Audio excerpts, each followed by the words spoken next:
If you enjoy the subject matter of these podcasts, then you would definitely enjoy any of the 3 Patreon discussion groups that are available. You can read about these groups by going to theinfinitesparkofbeing.com and clicking the participate button. I also offer a meditation group every Sunday evening at 8 p.m. Eastern. You can go to any of my social media profiles and find a link tree with that information as well. This is a community of everyday people who are interested in living with a deeper understanding of spiritual practice and how it can be applied in a practical sense to our everyday lives. So join us.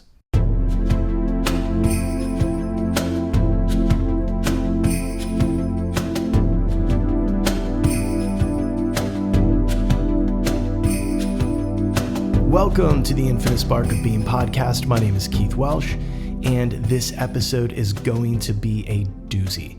It's going to get spooky, political, and spiritual.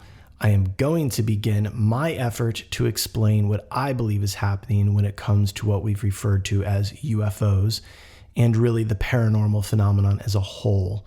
I've mentioned these things before, but I've never really dove into them with you guys for a number of reasons. The main one being that it's just so vast. And I don't mean vast in the sense that there are many components like aliens, Bigfoot, ghost, and poltergeist. I mean vast in the sense that it's so deep. What we're going to find in the coming years as human beings, as Americans, is that this is all one thing, so to speak. Also, I've typically only wanted to offer things that could benefit your life and your experience of life. But as we move forward in our timeline as humans, I believe this topic is going to be more front and center than some would like it to be. This topic often gets overlooked or treated as some sort of spiritual side quest, but I want to emphasize that my study of it over the course of my entire life has actually deepened my spiritual practice, strengthened my faith in my practice, and strengthened my belief in God. Part of the problem here is that it all gets compartmentalized. You got people interested in ghosts and spirits over here, and you've got this guy who's obsessed with Bigfoot over there. And even within that, you've got factions. You've got the Bigfoot is just an ape people, and then you've got Bigfoot is an interdimensional being people, and then you have folks who are specifically interested in the UFO phenomenon. And within that camp, there are even more factions. And finally, you have the spiritual and religious crowd. So sure, they might have passing interest in these other areas, but for the most part, they are laser focused on one thing and don't really dive too deep into the others. Everyone's kind of stuck in their own little corner, focused on their one piece of the puzzle, missing out on what might be the thing that connects them all. This compartmentalization keeps us from seeing the bigger picture, that these phenomena might all be an expression of the same underlying mystery. I believe this mystery is interdimensional in nature, meaning that this human body is a vehicle here for the purpose of experiencing this specific dimension. Essentially, what I'm saying is that we are interdimensional beings at our core. Both Christy and I, and most of my family, have been prone to experience in the realm of ufology or the realm of ghosts and spirits.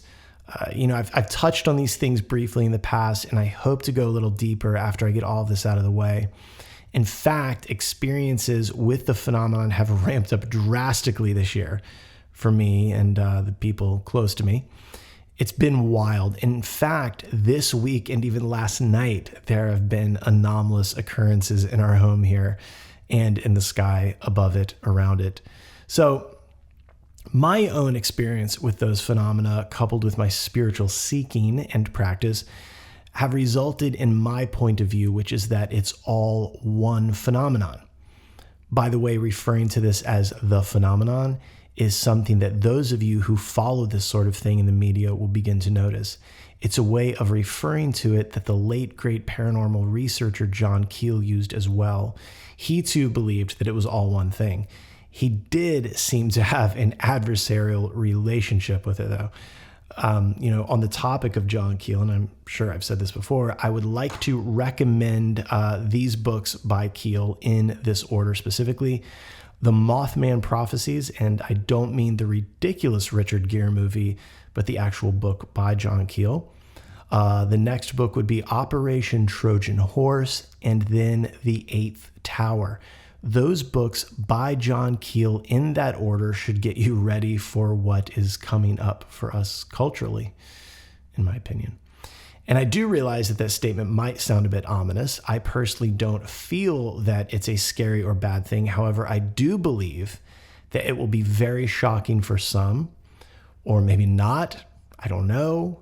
You know, in a way, I think most Americans are so consumed with their meaningless struggles in life, like, why is Ariana Grande such a bitch? Or why is P. Diddy fucking all those rappers? Or which criminal warlord is going to run the country next? And why their fantasy football team sucks, that they won't get it. They won't understand what it all means. The Roman poet Juvenal said, "Give them bread and circuses and they will never revolt." Or bread and circus. Either way, you get it. Currently, most people don't even realize that the Vatican has released its own updated guidelines for dealing with this phenomenon. Why?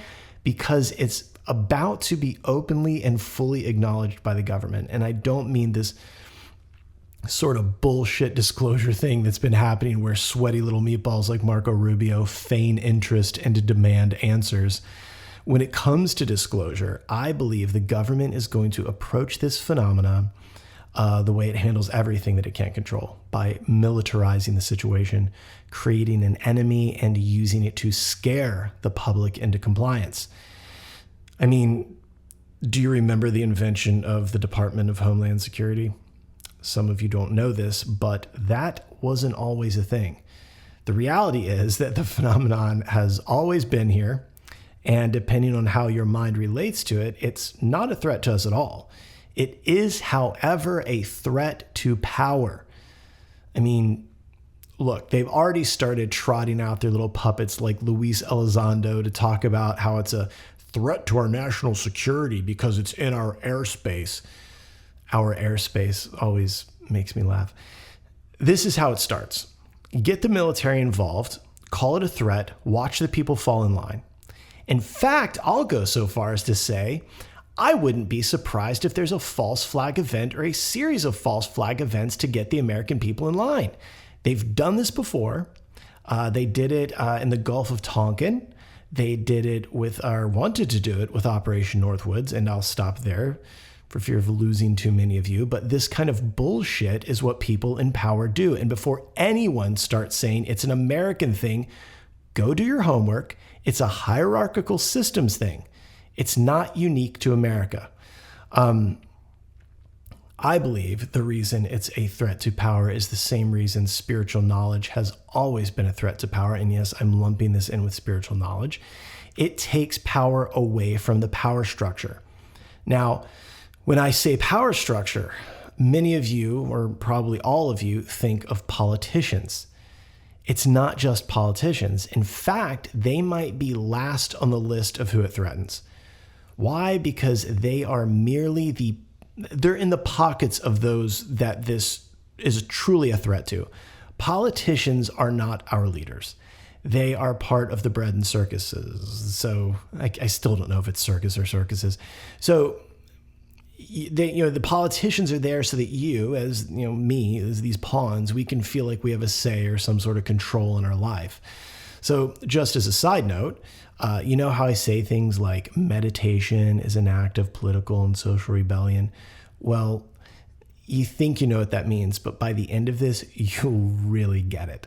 The phenomena, or as I'm going to refer to it as spiritual knowledge, bear with me because they'll become interchangeable, is a threat to those who profit from the bread and circus. Let's look at something simple like celebrity gossip. Take TMZ. I'm assuming that's still a thing.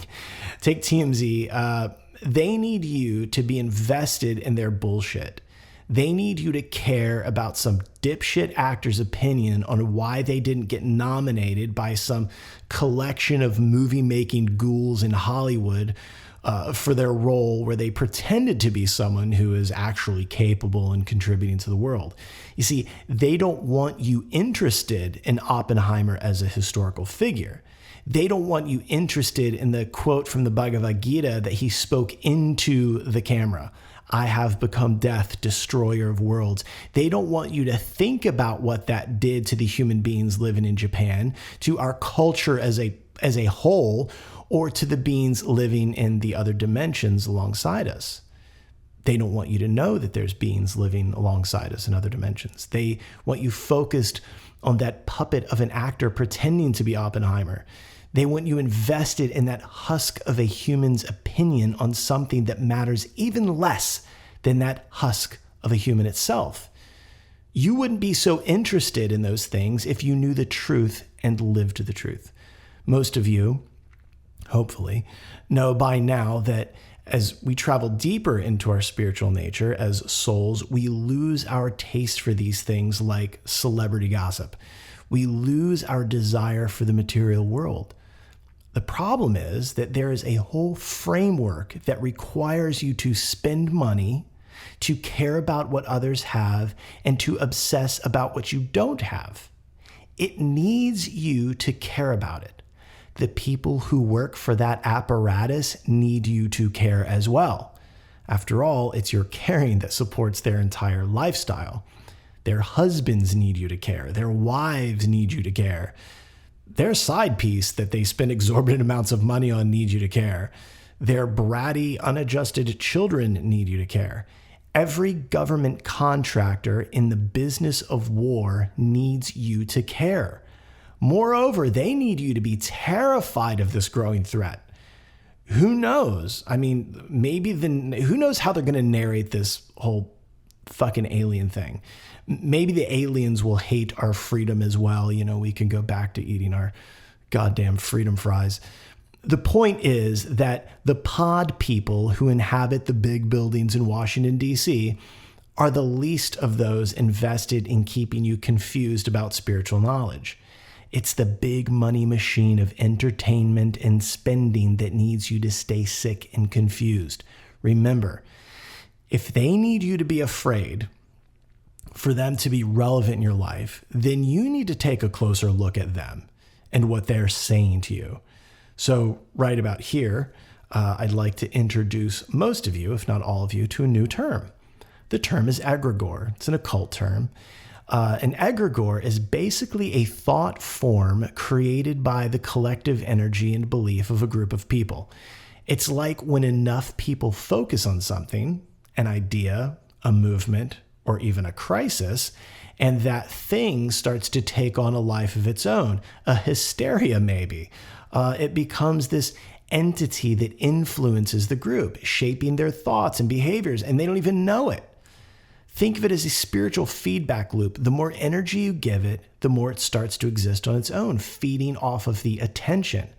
This is what keeps people locked into certain patterns or ideas or even cultural obsessions. If you believe that you would benefit from working with me one-on-one on anxiety, ruminating thinking, grief and loss, or stress management, then shoot me an email or a direct message. Or if you're interested in learning about how meditation and spiritual practice can transform your reality and in turn change your life, then again, please reach out through email or direct message. Thank you. Start to think about it for a second.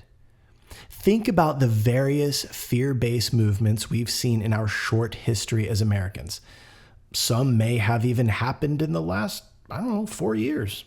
A movement can become an egregore. An idea can become an egregore where it just takes on a life of its own. Think about it. Now watch as this idea about UAPs begins to become influenced by the fear of the power structure. Just watch what happens. I hope I'm wrong. I think I'm right, but I think it'll be okay. Either way, our world is about to change. I believe it will change for the better. I don't think the old fear-based power structure will be able to withstand this truth. This is the big one. The truth that brings us back to our true nature of what we are. It will lead us back to Godhead. I know this might sound a bit strange, but consider for a moment how your mind works. Think about why it thinks the way it does. It thinks in terms of time, of decay, of death and dying, and it's supposed to. But what if you What if our entire culture knew that we don't actually die?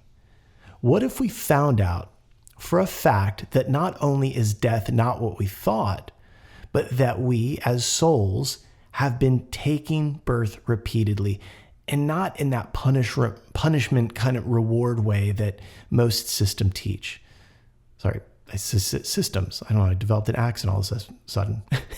But instead, you discovered that our essence of what we are is actually an interdimensional being of light who chose a human birth.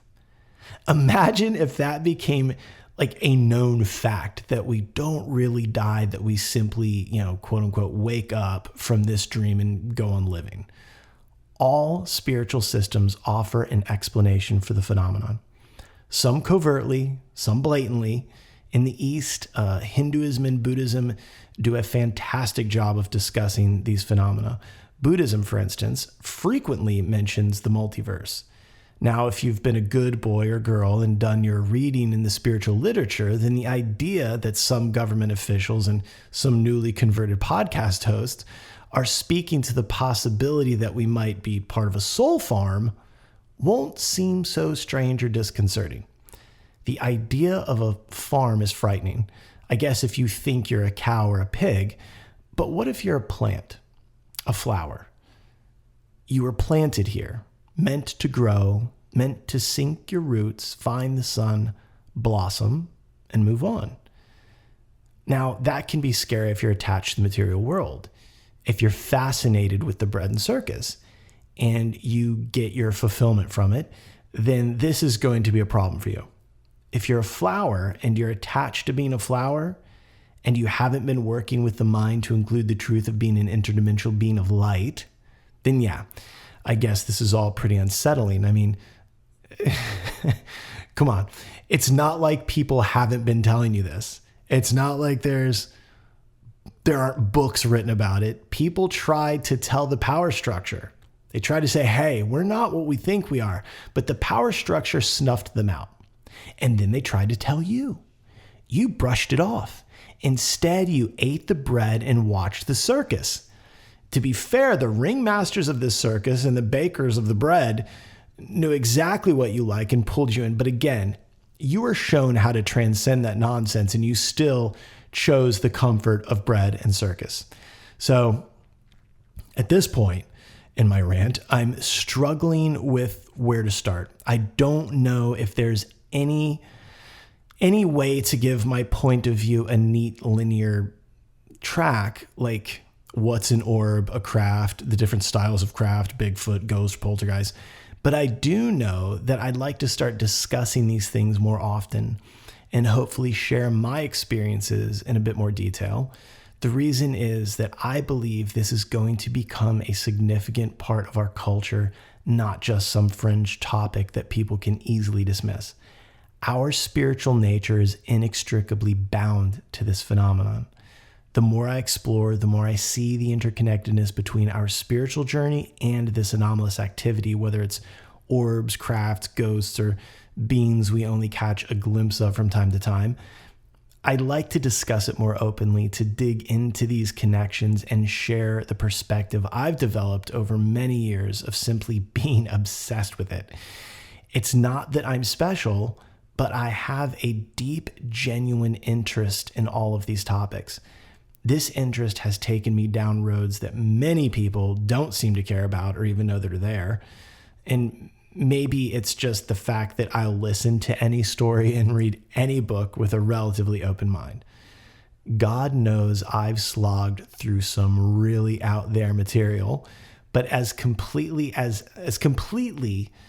what's the word? Outlandish as some of it has been, I've always gained something from it.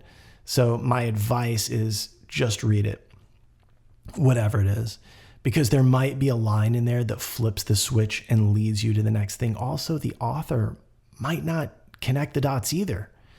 But if you read enough, you consume enough, you start to see that there's something going on. At the start of this podcast, I mentioned the different factions within the study of each aspect of the phenomenon. It's very fractured. I'll never understand why people deeply interested in yoga, the Vedas, or Eastern spiritual systems don't dive into the topic of the paranormal, UFOs, or Bigfoot. Maybe they're too focused on mental and personal wellness to be bothered, but that's probably why the most avid yoga practitioners avoid reading the Vedas as well. And then the UFO, paranormal, and Bigfoot people don't look into yoga or the Vedas because they fancy themselves too scientific for what they might see as woo-woo spiritual silliness. And it's ironic because when you look at the ancient texts and the cultural accounts, you start to see these themes coming together. They aren't separate phenomena. They're connected. Even if modern perspectives like to compartmentalize them, they're all still connected. So let's try to make some kind of point here before I get too far into the weeds. In the Mahabharata, for instance, it mentions how the celestials gathered to watch the Battle of Kurukshetra. The celestial sages, as they're called, are the Devas. The Devas in Hinduism and Buddhism are the same beings mentioned in the Bible as angels. Angels are Devas and Devas are angels.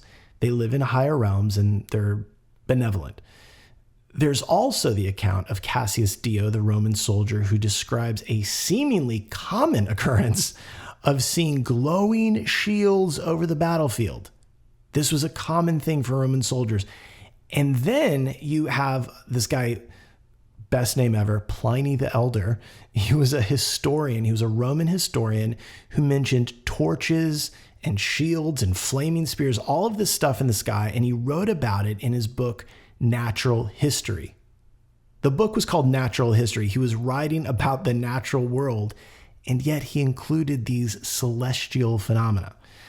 And to go back to the Vedas, which I'm partial to, if you'd like to take a truly deep dive into this stuff, check out the Vishnu Purana. This is one of those books that people interested in the paranormal, UFOs, and the like should really read.